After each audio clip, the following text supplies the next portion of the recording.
Okay, part 4. New perspectives. Karstead had persuaded me, so I returned to the temple as soon as my luggage was taken care of. Egmont was involved in this somehow, that much I already knew, but it was possible that the other blue priests were involved as well. I went to the high priest's chambers and spoke to Hartman. Hartman, Ferdinand has gone to the castle, so can I ask you to speak to the other 2 suspects? Your wish is my command, Lady Rosamund, Hartman said, then left with Ferdinand's attendants. All at once, the blue priests who had been working under his supervision relaxed their shoulders. Do not let your guards down, I said. This is going to be a regular occurrence when Hartman officially becomes the high priest. Continue to dedicate yourselves to your work. Ferdinand and Hartman were similar in their complete lack of tolerance for useless blue priests, but their means of dealing with them were significantly different. Perhaps their unique perspectives were to be expected. Ferdinand was a priest, having entered the temple to escape Veronica, whereas Hartman was assisting me while retaining his noble status. Hartman was the quintessential archnoble. He didn't view blue priests as fellow nobles since they hadn't graduated from the Royal Academy. In fact, in terms of status, he could even lump them together with the Grey Priests, since his house was above everyone else in the temple except Ferdinand and me. As he had stated in his acceptance speech, his main concern was whether the blue priests would prove useful to me. They needed to be careful, else they would very likely be seen as less valuable than the Grey Priests. Not to mention, we don't even know how many blue priests will remain blue priests after this winter. Ferdinand had said that the former Veronica faction was going to be purged, and without support from their houses, blue priests couldn't remain blue. Noble relatives wouldn't be the only thing changing dramatically. The temple would feel the ramifications as well.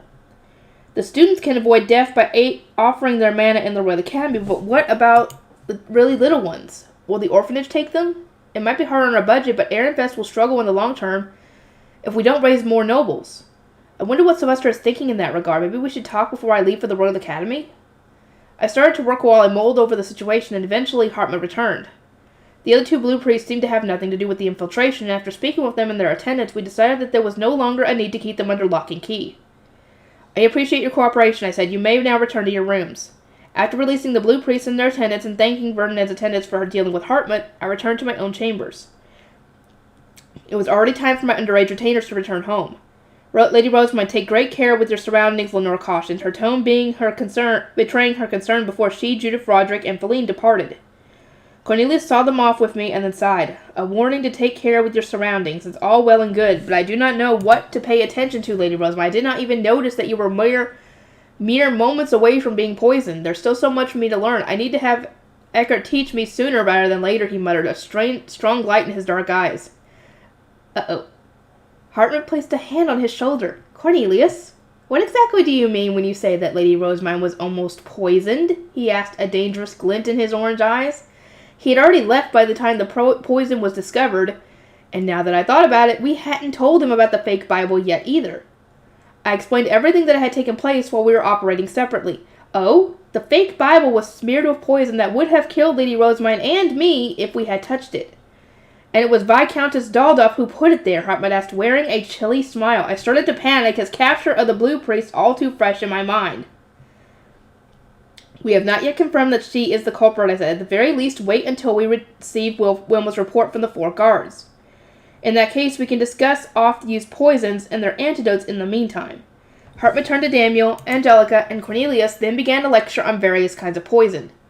Angelica was resolutely channeling mana into Stenlook all the while. Hartman, where did you learn all this? I asked once he was finished. Lord Justice instructed me on matters of poison while he was working at the temple. According to him, this is knowledge best known by all those serving the Archducal family. He did not believe it would prove useful in this era when the Archducal family is on good terms. But here we are.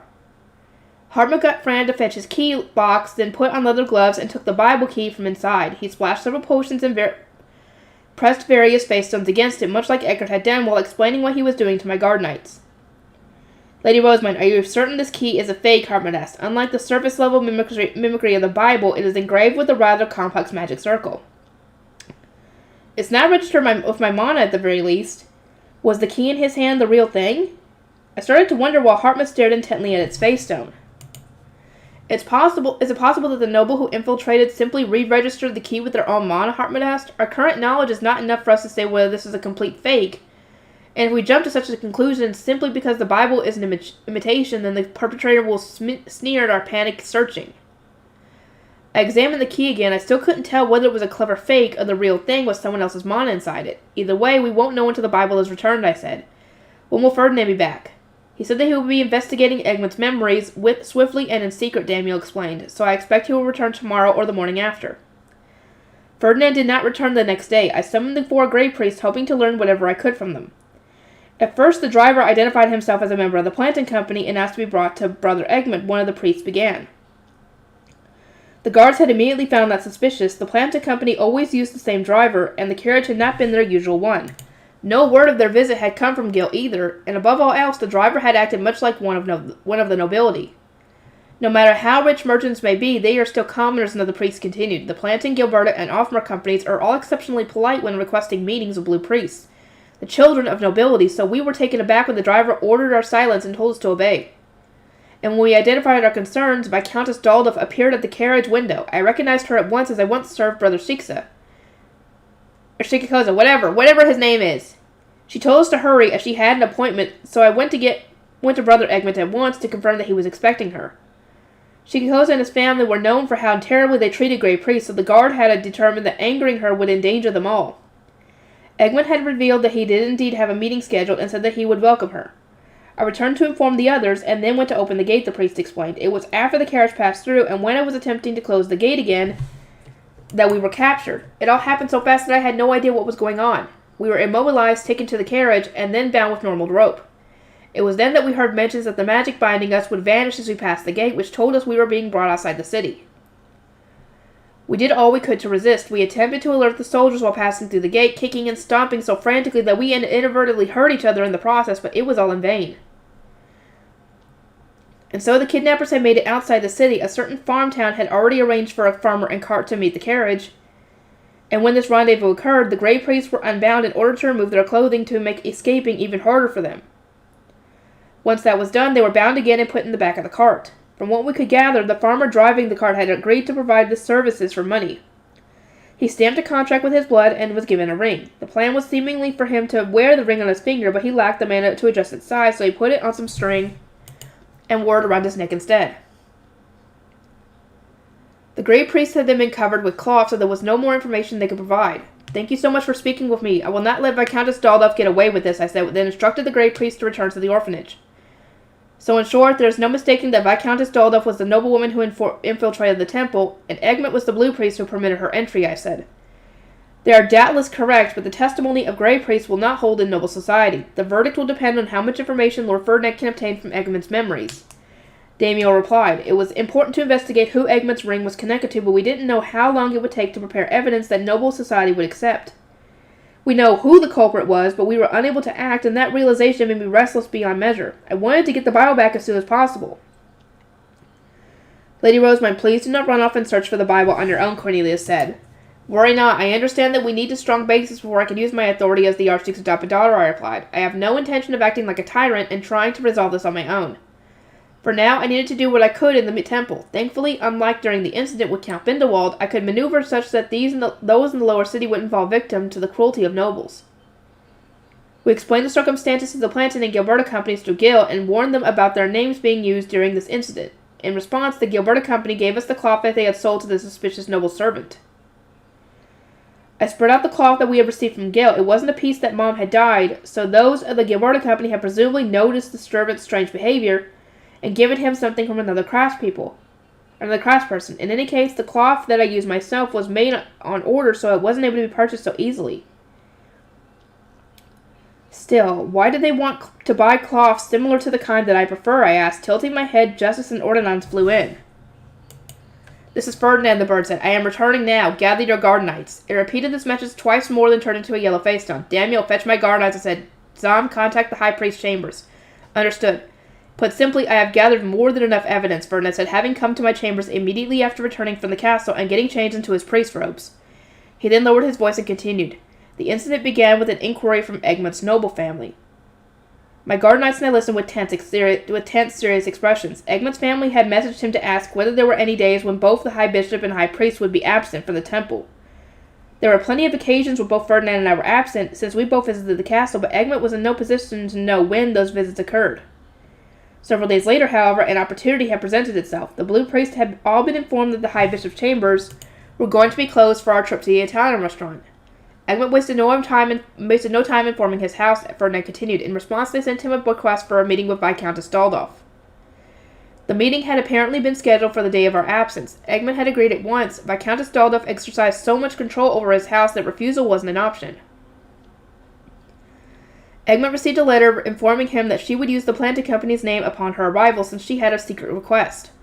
His family had emphasized that he was to do everything in his power to assist her. He burned this letter so that it could not be used as evidence, but of course... On the day of, Egmont had waited anxiously, unsure of what the request was going to be. He had then gone to welcome Viscountess Daldorf upon her arrival. The person whom Egmont saw was Viscountess Daldorf without a doubt, Ferdinand continued.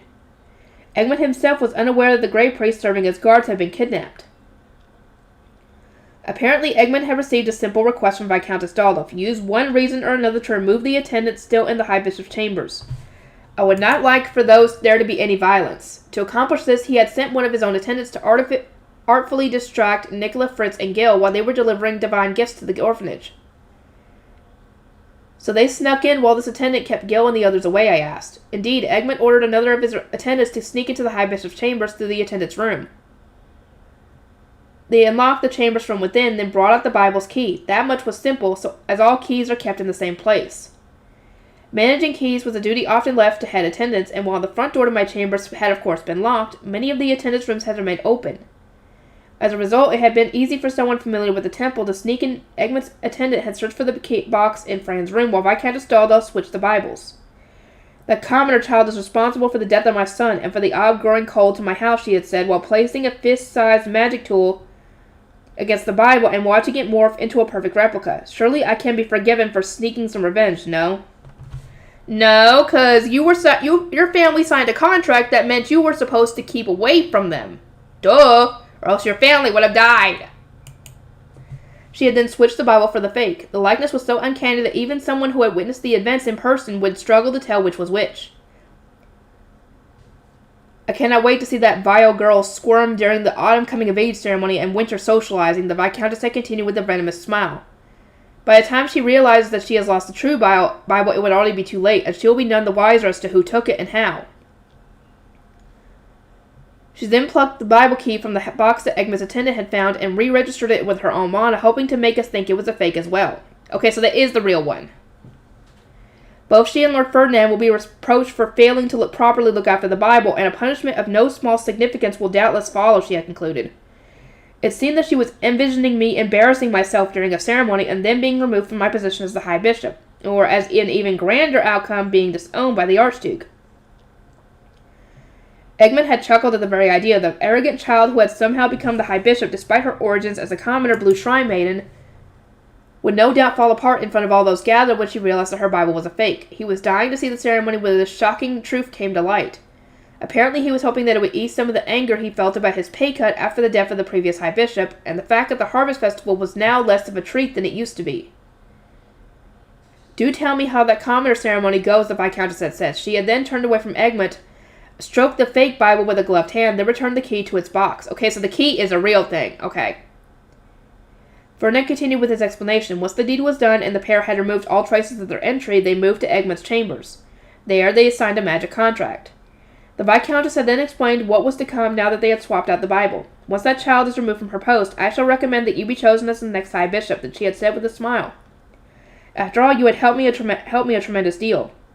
Egmont smiled in turn, thinking that only a fool would trust the word of a noble. And as if reading his mind, Lady Daldorf produced a magic contract to reassure him. Ferdinand continued, this magic contract truly had included a passage saying that she would recommend Egmont to be the next High Bishop. To sign a magic contract is to make a vow that cannot be broken. This alluring offer was enough for Egmont to sign his name and stamp the contract with his blood, officializing their agreement. She gave him a face-stone ring to signify her trust and told him that he now had become a noble himself. Face-stone rings were given to noble children during their baptism. As a Blue Priest, Egmont had never before received one, so he had eagerly slipped it onto his left middle finger. This ring will allow you to wield the mana within yourself, the Viscountess had said. All you must do now is wait for that deceitful commoner to be dragged from her post. Egmont had gazed down at his face during ring with a broad grin. Both parties spoke at length about how much they loathed the commoner high bishop, and then, once they were both satisfied, Viscountess Daldov started home by high beast with the Bible now in her possession. Separating from the carriage had been a deliberate move to ensure that nobody knew she had visited the temple. And indeed, no traces of their visit remained, Ferdinand said. Egmont was assured of victory, thinking he had needed only wait until the autumn coming-of-age ceremony. But that quickly changed when we forced our way in and captured him. Perhaps he had grown arrogant after drinking so much alcohol and hearing Viscountess Daldov speak so ill of you, he sighed. Then gave me a cynical smile. Rosamund, do you recall the time Count Binderwald signed us a mission contract with an orphan? I did. That paper that Delia had believed to be an adoption contract had been in fact double-layered, and it had actually been a submission contract. Don't tell me.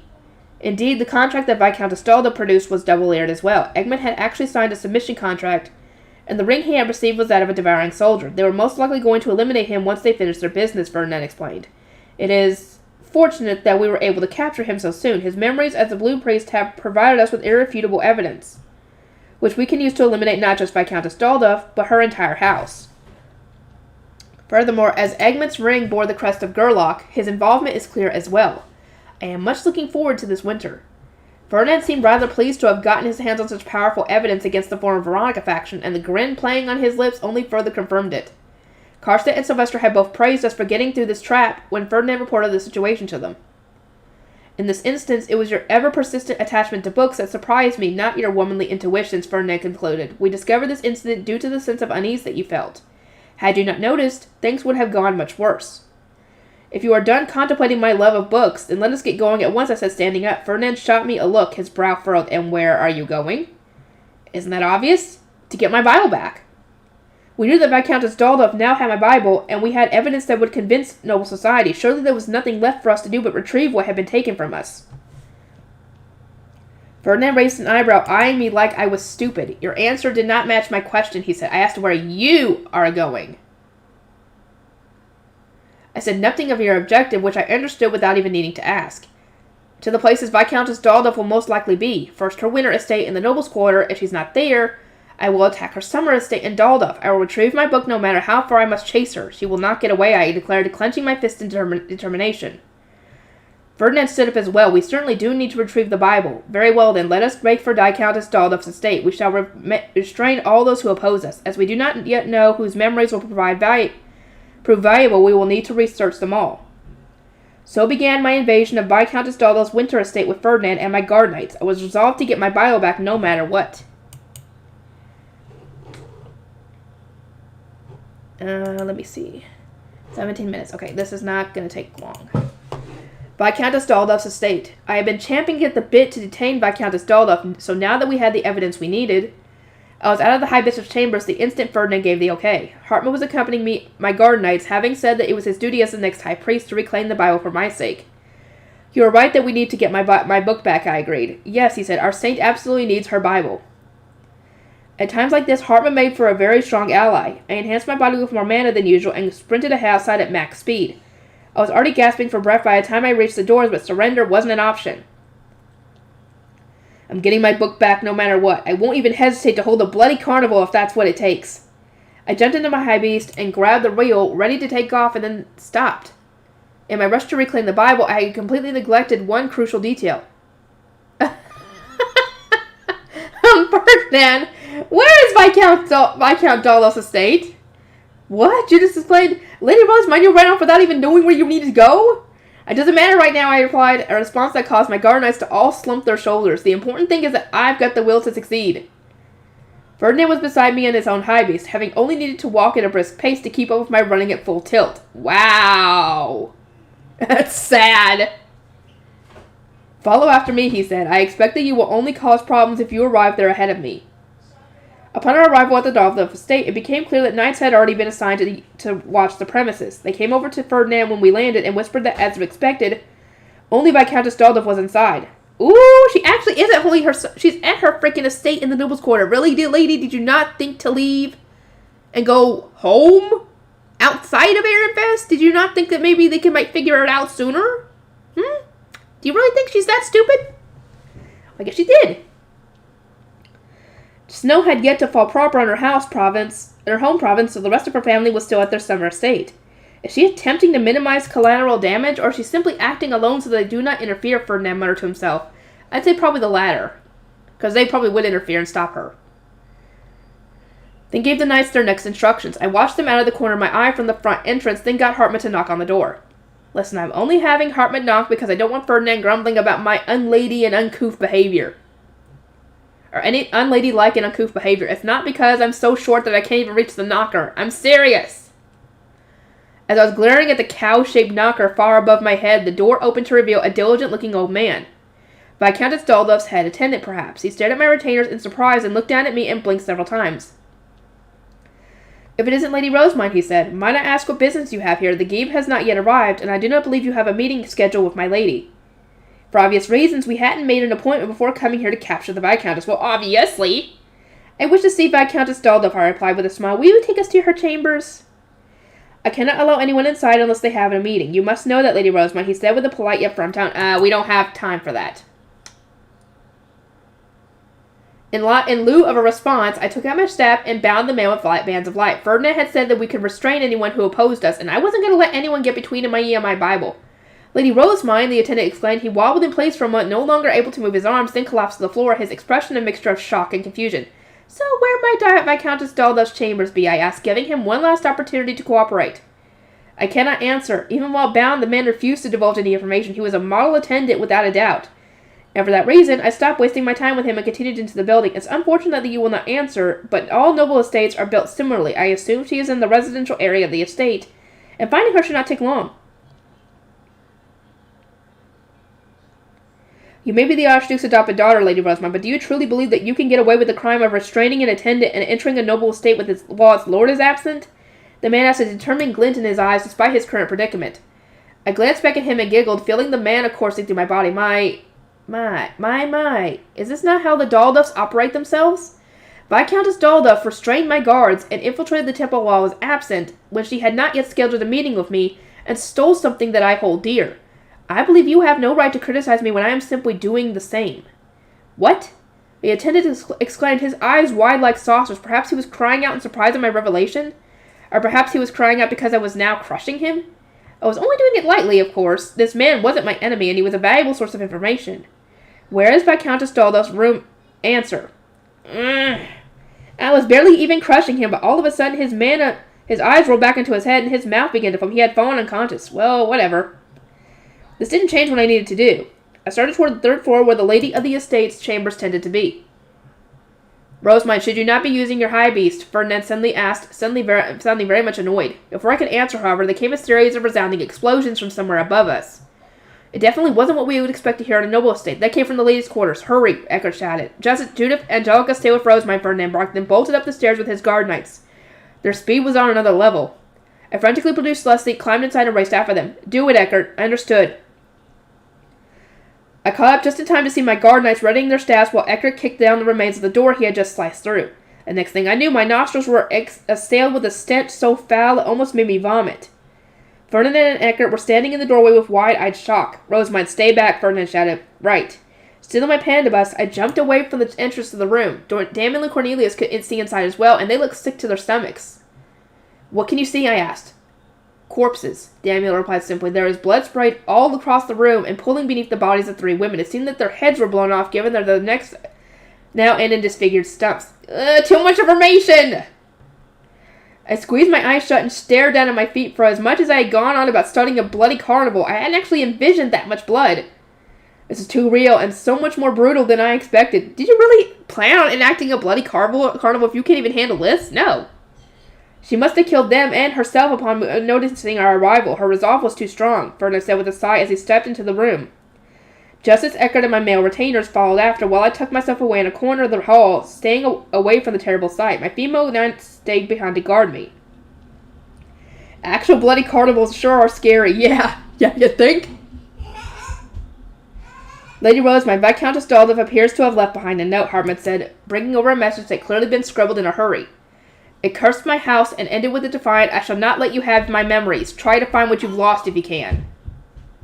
If we couldn't find it, then Ferdinand and I, the 2 most responsible for Shiko's death, would be disgraced, and the Archduke would face problems for having lost the duchy's only Bible. That alone was enough to satisfy Viscountess Dalduf, it seemed. She had fallen into despair upon seeing how her house responded to her son's execution, and wanted to take revenge against Ferdinand, even if doing so cast her entire house into ruin. Her seething hatred and raw emotions seeped through every word on the page, which was dotted with blood. So she dragged her family into this against their will, I said, and the attendants who died with her, I imagine. They must have been involved in their plot for her to go to such lengths to ensure their memories cannot be read. The Viscountess had killed not only herself, but all those involved in the Bible switching. It was clear to see that our search was far from over. Well, now we have no idea where our Bible might be, I said. I had assumed that we would find it after capturing Viscountess Dalduf, but she had very thoroughly obliterated any leads we might have been able to follow. Now we had no idea where to look. Given the abruptness of the suicide, Hartman noted, we can conclude that she did not expect our visit. The Bible is probably still in this estate, or if not, there may be clues as to where she sent it. Finding the Bible on our own would prove difficult. We couldn't open Viscountess Dalduf's hidden room without Viscountess Dalduf's assistance, and it was unlikely that we would get much help from her highly diligent servants. Reading the servants' memories from top to bottom was an option, but doing so would inevitably make this incident public.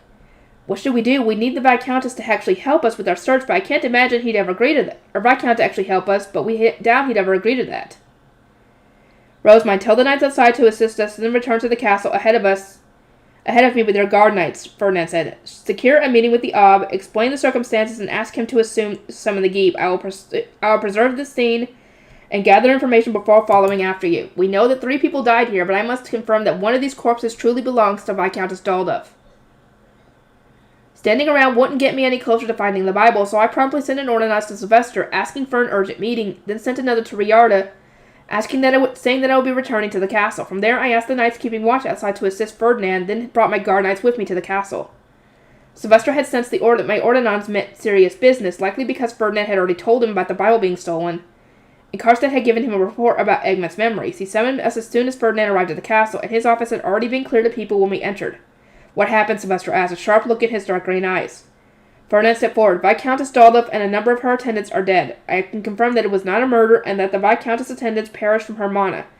She exploded their heads and then her own, such that none of their memories can be read. This can't be happening, Sylvester muttered. He tightly shut his eyes and sighed. We'll need to call the Geep over right away, investigate his house's involvement, and take care of them. This is not going to make our winter plans any easier. He was referring to the purge of the former Veronica faction. Eliminating the Daldufs at this juncture would no doubt elicit a response from some kind from the former Veronica faction's nobles. Sylvester frowned, unable to predict how this would impact their winter plans. Sylvester, are you going to execute all the Daldufs for this? I asked. They stole our Bible and tried to assassinate my adopted daughter, he replied. It's only natural that the whole house is deemed guilty by association. It may be natural, but isn't punishing innocent people for the reason Jürgen Schmidt is currently suffering a mana shortage? Or a noble shortage? Isn't killing by association the reason so many duchies aren't able to manage themselves properly? We had already called the excessive purging dumb for how it crippled the country, so it would be even dumber if we added to the problem ourselves. What would you do instead, then? Use Shutsaria's shield to confirm whether they hold any malice, bind them with name swearing if not, and allow their house to continue doing its job. Just as there were magic tools that only the Ob could operate, there were magic tools that only Geebs could operate. Our duchy's average mana level was going up thanks to my compression method, but we still didn't have that much leeway when it came to manpower. The children in the Royal Academy can avoid a death by outfraying their names. No, I continued. I feel that any adults who are proven not to be hostile should receive the same choice. My suggestion was met with a firm headshake, not from Sylvester but from Karstedt. That would mean that all those we execute by association in the past were killed unnecessarily, he said. Father, one member of a house holding malice does not mean that the entire house is malicious. We must make it so that crimes belong to the individual and the individual alone. Otherwise, this chain of hatred will never end. We can check for ill intentions with Shutsaria's shield, so let us be the ones to break the cycle. My suggestion would have been more problematic if we were taking the Daldufs at their word, but Shutsaria's shield meant that we could actually see how they were feeling on the inside. It seemed smart to use the tools at our disposal and increase our support base. Still, that feels like a weak punishment for trying to assassinate an Archducal family member, Sylvester said. Oh, have you forgotten already, I asked.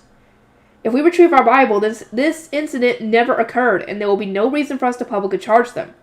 We can have them give their names in secret and conclude the matter there. Sylvester fell into thought, examined me through narrowed eyes that seemed to reach deep into my soul. He was making his archducal face, and my back straightened on instinct. Rosamine, why are you going to such lengths to protect House Daldorf when its Viscountess tried to assassinate you? He eventually asked. If you allow them to live, the same thing might happen to you again. Eliminating them is the best choice for your own sake. Offering them a means to survive will motivate them to help search for the Bible. We know nothing about Viscountess Daldorf, so it was far more efficient to have people more familiar with her personality and preferences search for in our place. If we gave the remaining Daldorfs the chance to avoid execution, the Viscount would surely mobilize his entire house to assist us, which will make searching the Viscountess' hidden room and questioning the servants all the easier. As it stands, I continued, executing those who hold no malice is a poor move. We should give them the chance to stay alive, to dedicate themselves to helping us. Purging the house entirely would tie up some loose ends, but the cost was far too great. Some would lose their mind and act out of desperation when it became apparent that their entire family was about to be executed. But if we offered them a lifeline, we could expect the Geeb to do everything in his power to protect his house and his land, as was his job. Karstead was looking at me with exasperation, but Sylvester grinned with amusement. All right then, he said. To be honest, I've already been pulling my hair out over how many nobles we're going to lose in the form of Veronica faction purge. I'll screen the Daldorfs with this windshield of yours and offer them a chance to prove themselves. As we wanted to keep the whole Bible incident from reaching the public, we needed to keep our meeting with Viscount Daldorf a secret. Sylvester had said that it was necessary for us to go to the Viscount's estate, and the plan was to meet in a particular room so that we could return stealthily when our business was complete. The opposite that he plans to elude his retainers, but how exactly will that be possible? Lenore asked, confused. I didn't know any more about Sylvester's escape tricks than she did. I simply waited in place as instructed and gazed outside. We were in a guest room with a large balcony that was currently bathed in sunlight. Done and done, Sylvester said, having appeared out of nowhere with Karstead in tow. Let's go. How did you get in here? I asked, conscious that the doors of the room had remained firmly shut the entire time. A combination of servant hallways and secret exits that only the Archduke can use. Few others would be able to pull off such a flawless escape. Oh, Sylvester, you still have all these kinds of tricks. I shook my head in complete disbelief as he puffed out his chest. Was this really something to boast about? Yes, especially if you have to escape when it comes to something attacking the castle, you know? Best to have it. Sylvester pulled open the door to the balcony and turned around. All right, Rosamine, make your high beast. Mine will stand out too much, so Karstead and I will ride with you. It was true that Sylvester's high beast would completely undermine our efforts to act in secret. He was the only person who could use a triple-headed lion, so traveling on it would make our movements obvious. I made Leslie a little bigger before allowing Sylvester and Karstead inside. Oh, Sylvester exclaimed, his eyes sparkling as he peered all around. Oh, he's going to be excited! I could tell that he wanted nothing more than to bombard me with questions, but because Judith was still in the passenger seat, he showed some restraint to maintain his archducal gravitas. Once everyone had their seatbelts on, I took to the sky. Finding the book. Ob Ehrenfest, what is the meaning of this? Yves Daldorf asked, having come to his parlor with his son after receiving an urgent summons. He was staring at Sylvester in complete shock, an understandable reaction considering that the Archduke in question was inside a transparent hemispherical shield. Your wife stole into the temple, Sylvester replied. She took Ehrenfest's Bible and replaced it with a fake, which she smeared with poison in an attempt to assassinate Rosamine. We have evidence to substantiate all these claims. I told you once before to never again get involved with Rosamine. If you care about your house, Yves Daldorf, then why did you leave your wife to her own devices? The Geeb knelt at once. He had turned ghastly white, and his entire body was trembling uncontrollably. His son, who was presumably be the next Yves Daldorf, knelt beside him with gritted teeth. I warned you, father. I told you that woman was too emotional, that she didn't act like a proper noble. I told you to lock her away before she destroyed our house, and namely that useless Shikikoza. In fact, I'm opposed to you treating her as your first wife, ever since mother passed away. Okay, so this is not even her son. She's not even his mother, essentially. Are you his successor? Sylvester asked. There was a hesitant pause before the son replied. My name is Jeremias. I was my father's successor before that woman ruined us. He grimaced, trying to swallow back the anger he could no longer do anything about, then gave a defeated smile. You might still take your place as the next Geeb. Jeremias straightened up at once, taken aback. Viscountess Daldorf was similarly shocked beyond words. The Saint of Ehrenfest is more merciful than you know, Sylvester continued. Crimes should belong to the individual, not their entire house, she said to be pleading. Is there no way to spare those who committed no wrongs? It can't be. Is that true? They exclaimed in unison, their eyes splitting between Sylvester and me. It was clear from the looks on their faces that they were trying to determine whether this was a trick of some kind. I needed to clear the air. We couldn't get anywhere while they were so suspicious of us. Gebe Dalduf, I said, stepping forward with my most saintly smile. I want only for my stolen Bible to be returned. The Viscountess has already suffered the consequences, and I do not wish to take her innocent family down with her. My earnest appeal must have done the trick, as the two suddenly looked more hopeful and relaxed. Unfortunately, the same couldn't be said for the head attendant, whom I had bound and crushed during our previous visit. He seemed equal parts fearful and doubtful. Look, buddy, I'm trying to help. You better not spill the beans about our little encounter. I shot him a deliberate smile, which made him recoil and start shaking. That said, Sylvester interjected, speaking with a steady cadence, I cannot just accept Rosamund's plea, not when we have executed so many of the crime of association in the past. A compromise is necessary. If you wish to live, then you will need to return the Bible, prove to us that you have no malevolent intention, and give your names to me. Our names, the Viscount repeated. Yes, we cannot settle for half measures, Gebe Dalduf, future Gebe Dalduf. If you both have the resolve to give your names, then I will see to it that Viscountess Dalduf's treason does not affect your house. Name swearing was the only way that someone could prove absolute fealty. It meant giving one's lord or lady the power to end one's life at any time, to display one's complete loyalty as a vassal. The demand we were making was far from normal, and it was especially hard to accept for those who knew what it entailed. The two Daldufs nervously swallowed. Baronfest, I wish to express my loyalty and gratitude for being offered this opportunity to save my house, Jeremiah said upon stealing his resolve. Viscount Dalduf remained silent for a time, then he clenched his fist, squeezed his eyes shut, and bowed his head. I am honored by your kindness, Baronfest, but that is not something I can do. Father, Jeremiah shouted, unable to believe his ears. I likewise hadn't expected the geek to refuse this opportunity to save his family. Viscount Dalduf was well aware that all eyes were on him, and with a pained groan he said, I no longer have a name to give. He had given it to someone else. Oh.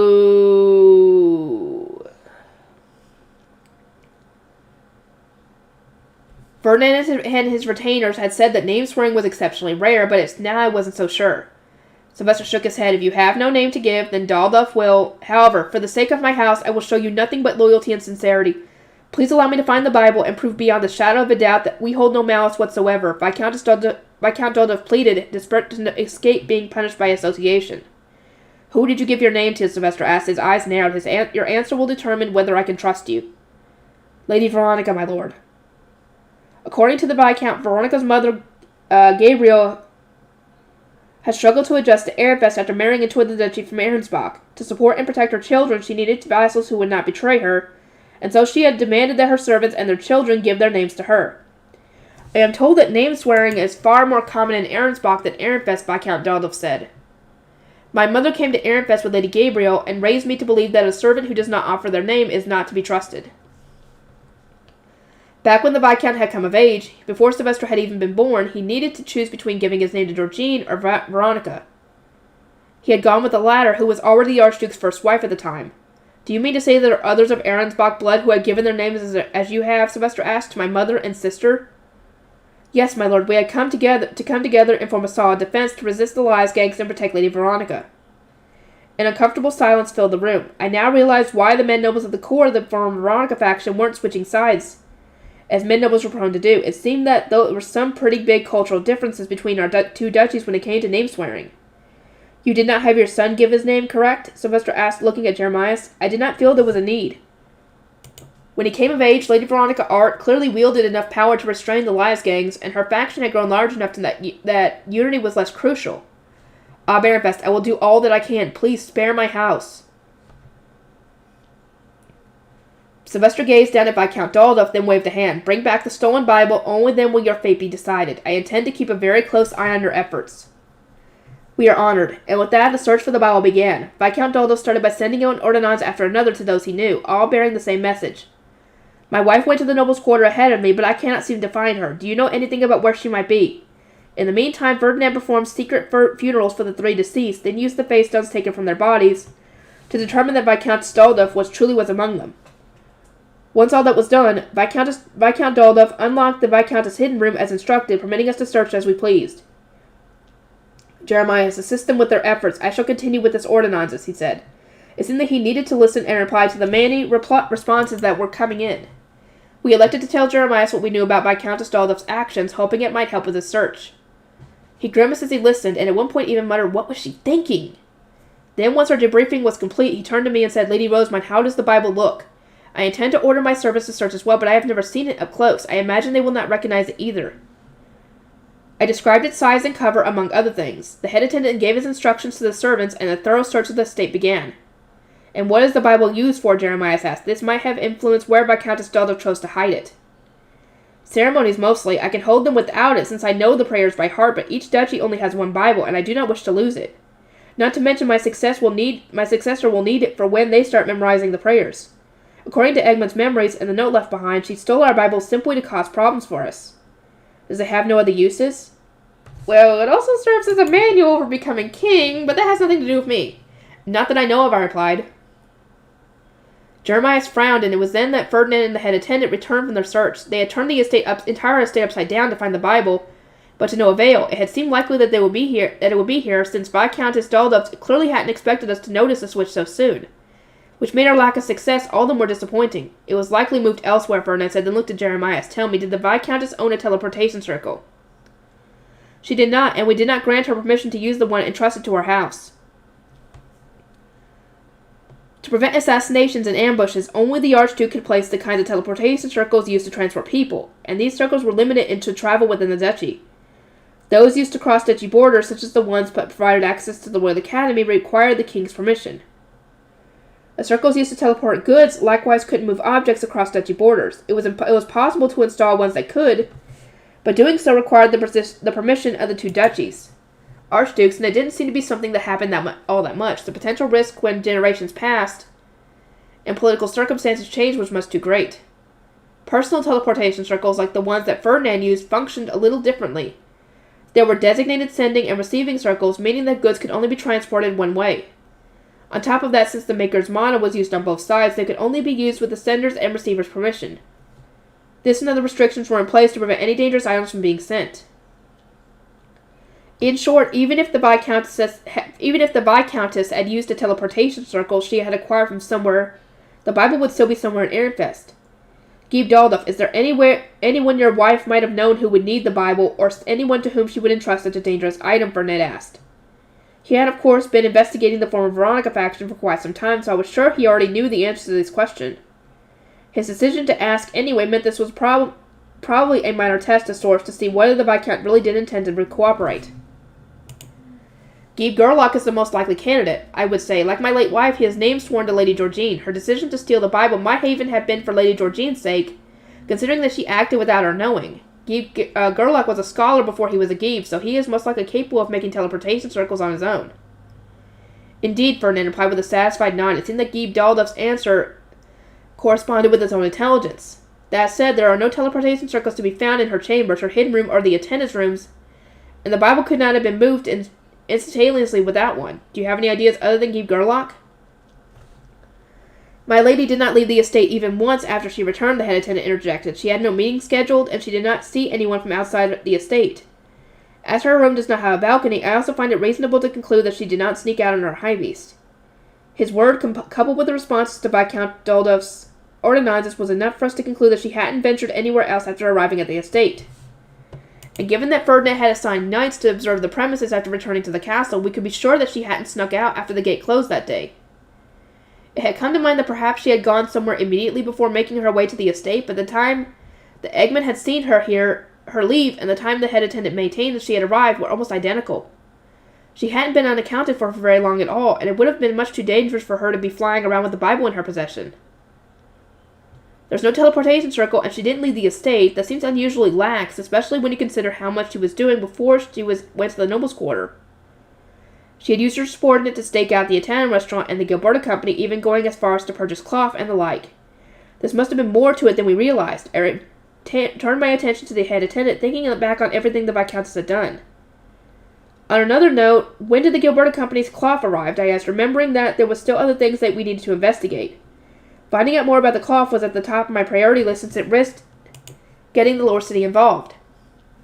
The Gilberta Company's cloth, the head attendant repeated. Yes, someone whom we believe to have been Viscountess Daldorf's servant purchased cloth dyed in the current fashion from the Gilberta Company. I'm wondering whether it has some connection to the Bible incident, as it happened on the same day and she was not known to buy from that store.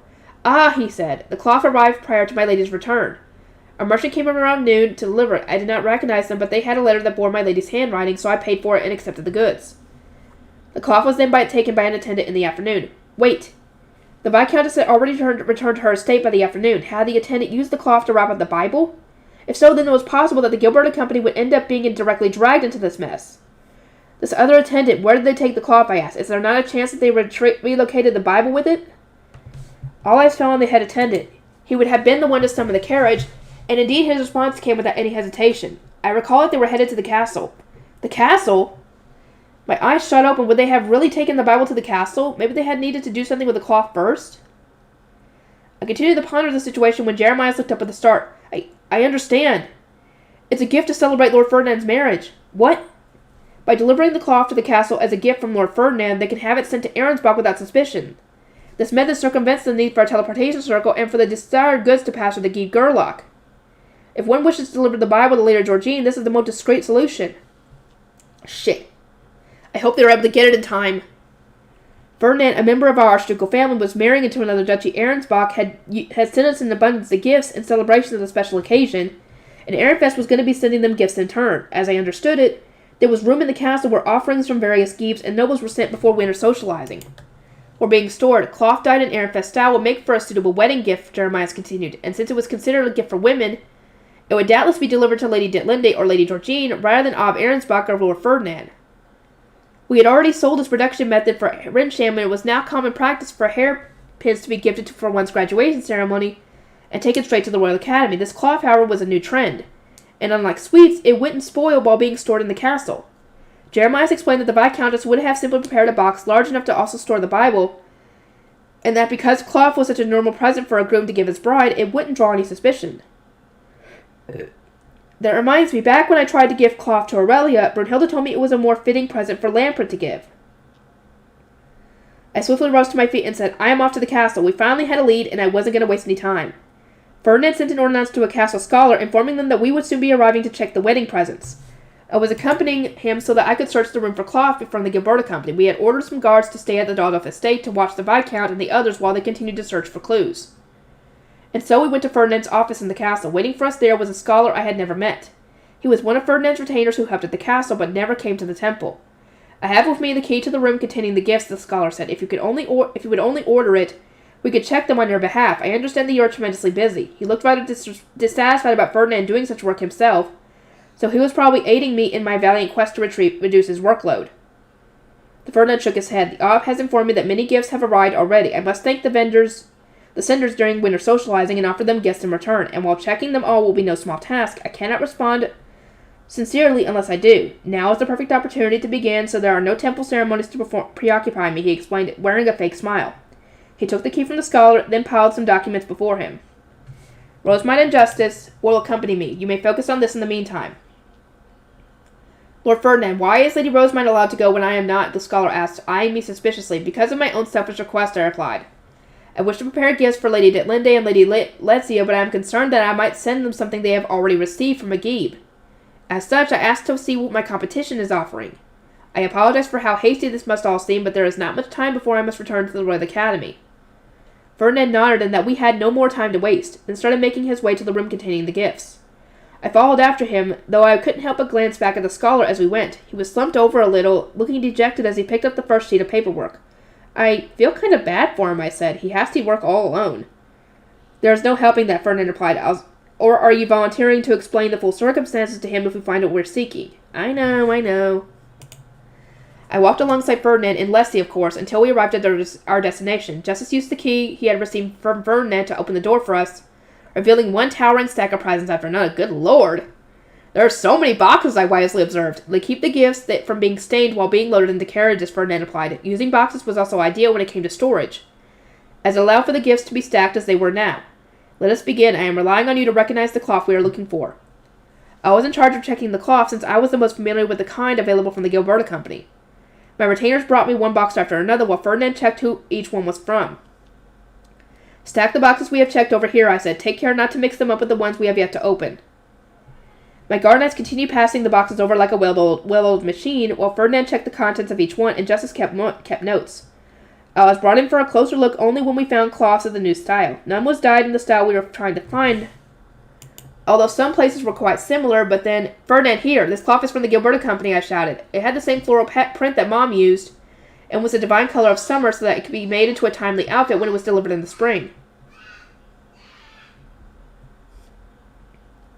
Light poison checks have already been carried out, but give it a closer inspection before touching anything. It may be smeared with the same poison that was used on the fake Bible, Ferdinand noted. So my guard knights began a more thorough examination into Hartmut's instructions. He remembered everything I taught him, Justice muttered, impressed. Hey, the cloth was wrapped around something so big and heavy that I couldn't even get it out of the box. In the end, Lenore and Angelica had to take it out and unwrap it for me. Oh? I had expected to find the Bible inside, but instead the cloth was peeled away to reveal a wooden box. This box has a surprising amount of weight for something used just for wrapping cloth around. There must be something inside, Lenore's remarked. Little dip. She opened up the box to reveal another layer of protective cloth, and inside that was a very familiar sight. My Bible, I exclaimed. Let us check it for poison first, Lady Rosemary, Angelica said, stopping me in my tracks before I could grab it. Did you forget the last Bible you saw was tampered with, Lenore asked, adding to my lecture. It seemed that I had no choice but to be patient.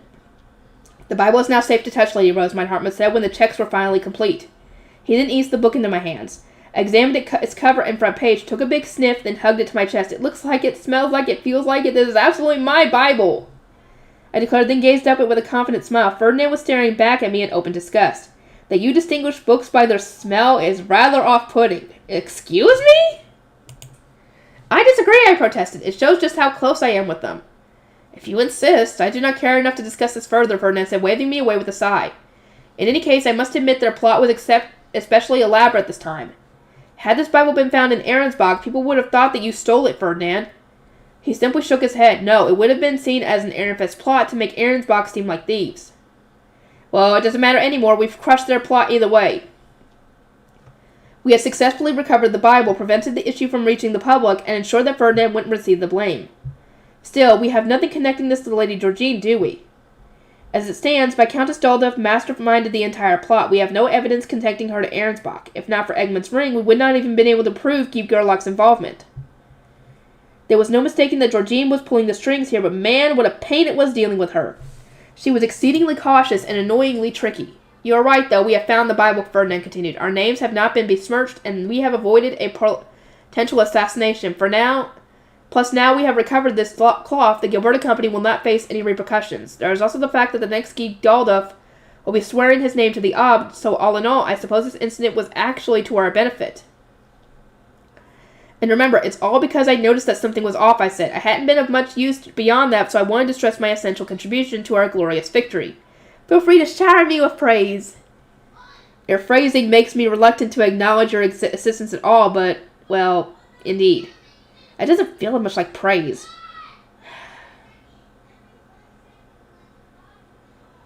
You simply acted as anyone trying to avoid punishment would. It's hardly worth my acclaim. Despite my best efforts, Ferdinand refused to give me even a word of genuine praise. At the very least, I could take pride in knowing that I had retrieved both the Bible and the Gilberta Company's cloth for that incident. Our work here wasn't done, though. Ferdinand got me to help him check all the remaining gifts, and only then did we return to the temple. Use the key to open the Bible and confirm its authenticity, Ferdinand said. Right. I re-registered my mana to the key, and then opened the Bible with ease, which was proof enough that the key was real. I was then able to confirm the authenticity of the Bible as the usual text and magic circle rose into the air. We wasted no time in reporting our findings to Sylvester and Viscount Daldov. We have recovered the Bible, I said. We have also found the Gilberta Company's cloth, so they are no longer at risk of getting mixed up in noble affairs. Dealing with the name, swearing, and punishment was Sylvester's job, so I was going to leave all that to him. I was sure that the Daldovs wouldn't be disciplined too seriously, since they had done everything in their power to help us find the Bible and told us some valuable information about the Arensbach leading nobles. I'm glad to see that you've retrieved the Bible. I was starting to worry, Fran said, breaking into a smile when he saw me. He had been on tenterhooks, waiting for my return. I gave a big nod, then hugged the Bible book to my chest again. Welcome home, my Bible. Okay, let's see. Do I have time? I'll see you guys in the next one.